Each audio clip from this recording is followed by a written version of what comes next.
the cameras flashed, the crowd froze, and just like that, the music industry had a brand new obsession. I mean, it was completely surreal. Nobody saw it coming at all. Exactly. What Harry Styles said at the Ivor Novellos had the whole room stunned. Welcome to StarScope Report, where we uncover Hollywood drama, music industry shakeups, and those massive viral influencer scandals. Right, from red carpet surprises to total social media meltdowns, we dive deep into the real stories behind the fame. And today's story, oh my gosh, it is a big one. It really is. So for this deep dive, our mission is to take that jaw-dropping moment with Harry Styles and use it to explore some massive systemic currents running beneath the surface of the UK's creative industries, technology, and even national security. Yeah, because we're pulling from a really wild source stack today. We've got entertainment reports from Consequence, Stereogum, GeoNews, and Tyla. But we are crossing those entertainment sources with a massive multi-topic transcript from a May 2026 UK House of Lords parliamentary debate. So we've got pop stars on one side and literal lords and baronesses on the other. Okay, let's unpack this. Okay, so picture the scene. It's May 21st, 2026. We're at the Grosvenor House in London for the 71st Ivor Novello Awards. Right, the absolute royalty of the British music industry is there. Exactly. And 32-year-old Harry Styles steps up to the mic. He actually took a break from his massive European stadium tour just to be there. Which is huge. It is. And his job was to present the Fellowship of the Academy to his absolute hero, Thom Yorke from Radiohead. And, you'd expect a standard polite industry speech, right? Oh, totally. But no. He drops this deeply personal confession that literally set the internet on fire in seconds. He didn't just hand over an award.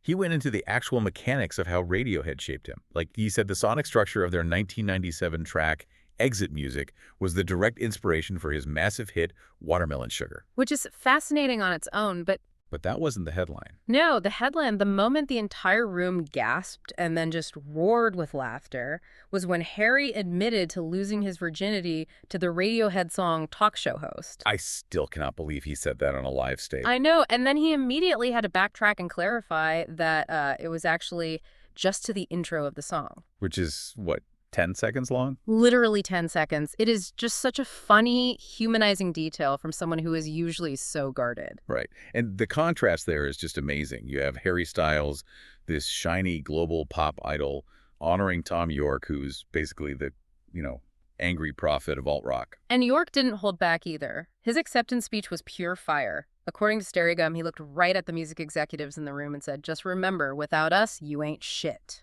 Wow. Yeah, just blasting the corporate reality of the streaming era. He was demanding that executives actually invest in new artists instead of just, milking old catalogs. And then he debuted a brand new song called Spacewalk on the piano. Which just proves he's still pushing those boundaries. But here's where it gets really interesting for me. Okay, where? So Harry is at the absolute peak of his fame, right? But if you look closely, the cracks are starting to show in his empire. Oh, you mean the tour drama? Yes. Tyla and GeoNews have been covering this massive backlash on his current Together stadium tour. Right. The fan complaints are everywhere right now. Exactly.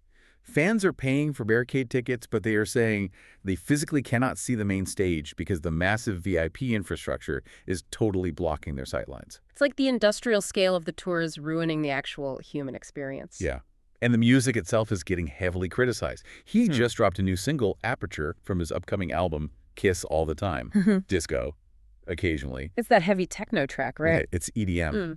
But fans are flooding social media saying the vocals are completely muted. They can't even hear him mumbling over the production. That is wild. And to top it off, Mick Jagger just gave an interview flat out dismissing any comparisons between himself and Harry, saying the resemblance is just purely superficial. Ouch. That has gotta hurt. But it shows the insane pressure he's under, right? Being the face of British music while getting heat from fans and legacy rock stars. Exactly. And that's not even the wildest part. Later in the show, we're going to talk about how this exact tension ties into literal video game loot boxes. I can't wait for that. But first, I look at Harry's global success, and it feels like looking at a shiny, towering skyscraper. It looks amazing from the outside. But based on our parliamentary sources, I have to ask, is the foundation of the UK music industry actually crumbling? Are we celebrating the billionaires while the startup phase of music dies? If we connect this to the bigger picture, that is exactly the tension playing out in the halls of power. Right. While the Ivors were celebrating the peak of UK songwriting, the House of Lords was debating the incredibly fragile state of the country's cultural infrastructure. Lord Brennan literally called it Ivors Week in Parliament. Let's talk about Lord Brennan, because he didn't just mention live music. He was pushing a new draft secondary ticketing bill. Yes. The goal is to cap ticket resales at face value. Can you break down why this is such a massive priority? Well, it comes down to market manipulation. Yeah. Right now, scalpers use these automated bots to buy up thousands of tickets the exact second they go on sale. Creating artificial scarcity. Exactly. And then they flip them on secondary markets for insane markups. Lord Brennan actually praised Robert Smith of The Cure for pioneering the fight against this. Because Robert Smith has been incredibly aggressive about keeping ticket prices low. He has. He went to war against dynamic pricing algorithms, which raise prices automatically when demand is high. Smith argues that if algorithms and bots run the market, actual real fans are just entirely priced out. Right, the everyday fan just can't afford it. So the Lords are basically trying to take Smith's crusade and turn it into law, which could save fans over £100 million a year. Wow. But fixing the ticketing market only really matters if there are actual artists to put on the stage in 10 years, right? That is the scary part. Lord Blackwater gave his maiden speech in the Lords, and he dropped a statistic about the talent pipeline that is genuinely hard to process. It's devastating. Since 2010, the number of students taking A-level music in England has dropped by 44%. 44%. How does a country just stop teaching music like that? It's a mix of massive funding cuts and this shift towards standardized testing that only prioritizes STEM subjects. Lord Blackwater said that music teaching is now completely unavailable to state school pupils beyond the age of 14 in huge areas of the country. So if you want to study music, you have to be rich enough to pay for private lessons. Exactly. The infrastructure that creates the next Harry Styles or Thom Yorke is just evaporating for working-class kids. And what's crazy is that while the UK is pulling back, other countries are aggressively investing. Lord Sorfreas pointed directly at South Korea during the debate. South Korea is the perfect contrast. Their government treats culture as a strategic, heavily subsidized export. They pour government money into K-pop and open cultural centers everywhere. And K-pop is now a $10 billion global juggernaut. Right. While the UK's equivalent, the British Council, is literally shutting down offices and libraries around the world because of budget cuts, the UK is losing its status as a top exporter of ideas and art. Which is terrifying for their economy. If you're loving these deep dives into how pop culture actually works, make sure you're subscribed. We've got even crazier stories coming up. Yes, definitely hit subscribe. Because the decline in arts education is really just the tip of the iceberg when it comes to the youth crisis they were debating. Yeah, the statistics in the King's Speech debate were so sobering. They talked about how there are 1 million young people classified as NEETs, that's not in education, employment, or training. 1 million young people just sitting idle. And the youth unemployment rate hit 16.2%. Which brings up Baroness Lehman and Lord Addington. They brought this intense focus to the SEND crisis, special educational needs and disabilities. Right, focusing on neurodiversity in classrooms. Baroness Lehman shared this incredibly personal story. She said her own daughter had to wait 3 years just to get an autism diagnosis. 3 years. And they had to rely on just one single observant teacher to advocate for her. Because the system is just completely overwhelmed. When education is underfunded, it forces a one-size-fits-all approach. And if a neurodivergent kid with autism or ADHD doesn't fit that exact mold, they get labeled as disruptive. Instead of just getting the tailored help they need. Exactly. It basically locks a huge portion of the next generation out of the workforce before they even start. And we also had to look at what these kids are dealing with outside of school. The debate got really heated over protecting kids from tech. This is where Lord Carlisle targeted video game loot boxes. Okay, yes. For anyone who doesn't know, loot boxes are these in-game purchases where you spend real money for a randomized digital prize, like a character skin. It's basically a slot machine hiding inside a video game. It absolutely is. Psychologists call it a variable ratio reinforcement schedule, which is the exact mechanism that makes gambling so addictive. And they're putting this in games meant for kids. Right. Lord Carlisle argued that developers are intentionally using gambling mechanics to create addictive behaviors early on just to maximize microtransactions. And then Baroness Kidron took it even further. She went right after the social media giants. She did not hold back. No. She argued that their algorithms are literally designed to keep users addicted and harvest data, prioritizing outrage over safety. She was warning that lives are actually being lost, and the government is just too scared to regulate them. Which naturally brings us to the biggest tech threat of all, artificial intelligence. Oh, the AI battleground is fascinating. Creators are currently fighting tooth and nail for copyright protection against AI companies scraping their work without permission. But on the flip side, Lord Tarasenko was in Parliament making this huge case for a UK sovereign LLM, a large language model. Okay, so wait, how does a sovereign LLM actually work? So right now, the AI market is dominated by US tech giants or open-weight models from China. Lord Tarasenko argued the UK cannot rely on foreign tech monopolies. A sovereign LLM would be an AI built, owned, and controlled by the UK government.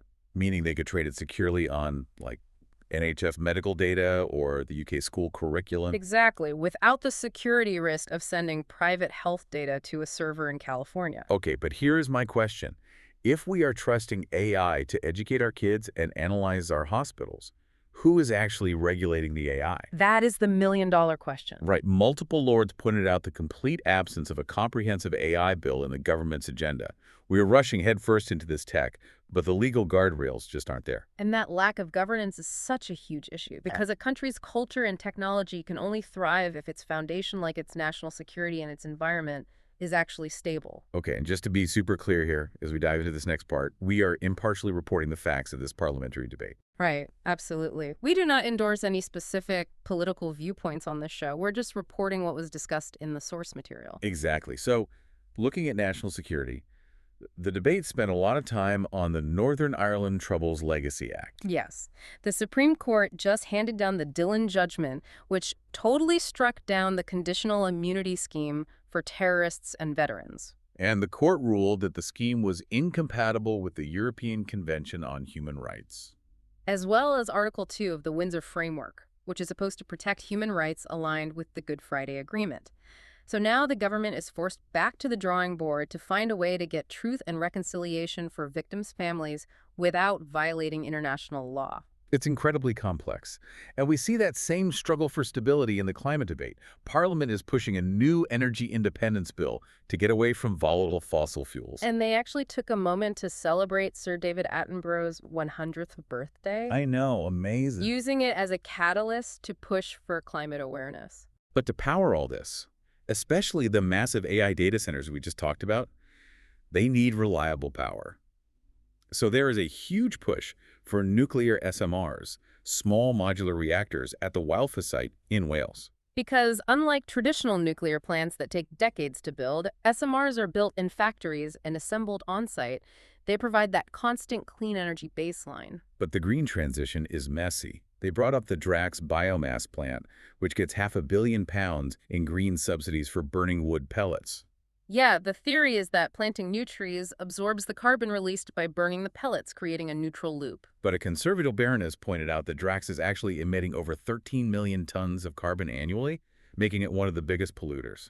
And they've abandoned plans for carbon capture technology, but they're still getting the green subsidies. It is wild. It just shows how hard it is to actually balance keeping the lights on with real climate action. So what does this all mean?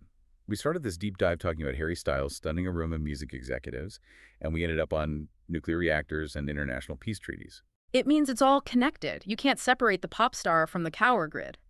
Harry Styles, representing billions of dollars in soft power, is the result of a massive pipeline. Right. And that pipeline relies on education for neurodivergent kids, laws protecting creators from AI, and a stable, secure energy grid. It's an entire ecosystem. And if you're enjoying how we connect these massive dots, make sure to hit subscribe so you don't miss what's coming next on StarScope Report. Yes, definitely subscribe. Which leaves you with one final lingering question to think about. We've seen how much the UK relies on the soft power of its legendary artists, from the Rolling Stones to Radiohead to Harry Styles, to maintain its global influence. But what happens in 20 years? If cuts to education and the rise of unregulated AI sever that talent pipeline entirely, will there even be anyone left to step up to the microphone? That is a chilling thought. You've been listening to StarScope Report, where we uncover the stories shaping Hollywood, music, and pop culture. Thanks for tuning in, and don't forget to subscribe for more stories that keep the stars shining.